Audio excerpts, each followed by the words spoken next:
굿모닝, 겸손함과 내려놓음으로 하나님의 지혜를 얻으시기를 축복합니다. 12월 11일 주일 아침입니다. 오늘의 말씀은 전도서 8장 1절에서 8절까지입니다. 먼저 말씀을 읽겠습니다. 누가 지혜자와 같으며 누가 사물의 이치를 아는 자이냐. 사람의 지혜는 그의 얼굴에 광채가 나게 하나니 그의 얼굴에 사나운 것이 변하느니라. 내가 권하노라. 왕의 명령을 지키라. 이미 하나님을 가리켜 맹세하였음이니라. 왕 앞에서 물러가기를 급하게 하지 말며 악한 것을 일삼지 말라. 왕은 자기가 하고자 하는 것을 다 행함이니라. 왕의 말은 권능이 있나니 누가 그에게 이르기를 왕께서 무엇을 하시나이까 할 수 있으랴. 명령을 지키는 자는 불행을 알지 못하리라.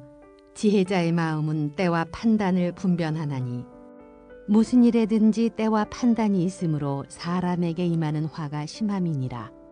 사람이 장래일을 알지 못하나니 장래일을 가르칠 자가 누구이랴. 바람을 주장하여 바람을 움직이게 할 사람도 없고 죽는 날을 주장할 사람도 없으며 전쟁할 때를 모면할 사람도 없으니 악이 그의 주민들을 건져낼 수는 없느니라. 삶의 질서가 있고 이치가 있습니다. 하지만 늘 일정하지는 않습니다. 그래서 그것을 안다고 하는 순간 곧바로 모르는 것이 나타납니다. 더욱 종잡을 수 없는 질서는 인간이 만든 질서입니다. 제 뜻대로 하려고 하는 권력자의 비위를 우리는 어떻게 맞출 수 있을까요? 이 세상에서 진정한 지혜는 과연 무엇이겠습니까?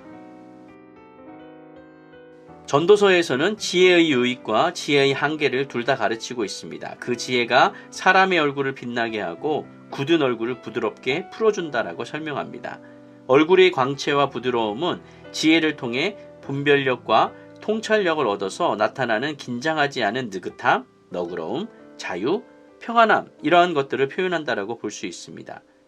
성경에서 얼굴의 광채는 하나님의 은혜를 입은 것에 대한 표현으로도 기술된 적이 있습니다. 사물의 이치를 아는 지혜자의 얼굴에는 광채가 납니다. 성공과 실패, 눈물과 웃음, 의인과 악인이 뒤섞인 세상에서 한계와 가능성을 모두 안고 살아가는 인간의 본질을 알고 너무 낙관하지도 너무 비관하지도 않고 그래서 너무 조급해하지도 않고 너무 안주하지도 않는 이 조화와 균형의 삶이 가져다주는 얼굴입니다. 우리는 다 이해할 수 없는 이 모든 이치의 주인이신 하나님을 모시고 살아가는 백성들입니다. 올 한 해 끝에는 주께서 주신 광채로 빛나는 우리의 얼굴이 내가 하나님의 자녀인 것을 드러내고 증거하기를 간절히 바랍니다. 잠언과 전도서 모두 왕의 이미지를 두려운 절대 주권자로 묘사하고 있습니다. 그 왕은 사자만큼 무서운 존재이고 쳐다보기만 해도 모든 악을 흩어지게 합니다. 사람의 깊은 속을 모두 헤아려 보시는 분이라 절대 속일 수 없는 분으로 묘사되고 있습니다.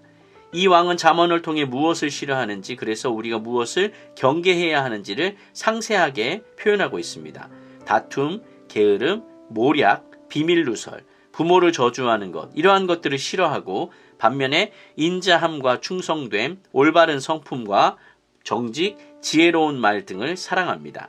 전도서의 왕 역시도 자신의 마음대로 명령과 처분을 내릴 수 있는 권능을 가진 존재입니다. 절대 주권자 앞에서 겸손한 태도는 어느 누구도 하나님의 정하신 규범과 창조 세계의 원리를 파악할 수 없다라는 것을 인정하는 태도입니다.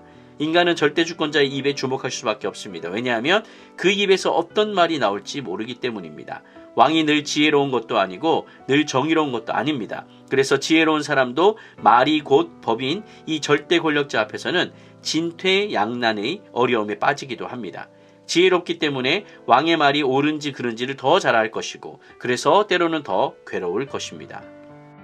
하지만 그런 때라도 하나님께서 허락하신 권력이나 권위를 존중하고 맡겨진 일을 주어진 상황에서 잘 해내는 것이 바로 참된 지혜입니다. 때로는 옳은 것을 옳다고 말하고 틀린 것을 거절하는 일 자체보다는 언제 어떻게 그렇게 행할지가 더 중요하기도 합니다. 순수한 용기가 늘 지혜도 아니고 신중한 기다림과 인내가 항상 비겁한 것도 아닙니다. 지혜롭게 상황을 잘 판단하고 말을 해야 할 때와 말을 가려야 할 때를 우리는 알아야만 합니다. 아무리 때와 방법을 분별할 만큼 지혜로워도 사람은 반드시 한 번은 죽는다는 것 외에는 아무것도 판단할 수 없는 그런 일들도 있습니다. 인간은 그만큼밖에 되지 않습니다. 자기 생명을 원하는 만큼 연장할 수도 없고 죽는 것도 마음대로 할 수 없고 전쟁에서의 안전도 장담할 수 없습니다.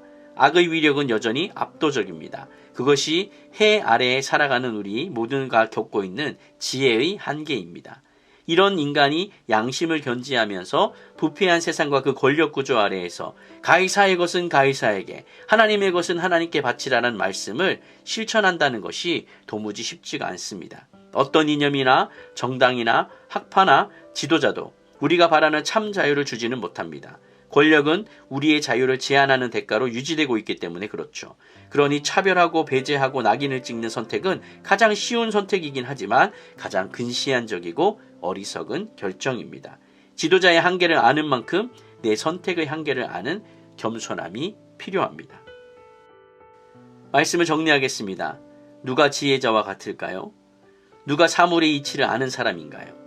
진정한 지혜는 창조주 하나님께 모든 때를 정할 권한이 있고 인간은 그 때를 모르는 무지한 존재라는 것을 인정하는 것입니다. 그 무지가 우리를 무능하게 하는 것이 아니라 오히려 참으로 더 큰 자유를 가져다 줄 것입니다. 할렐루야.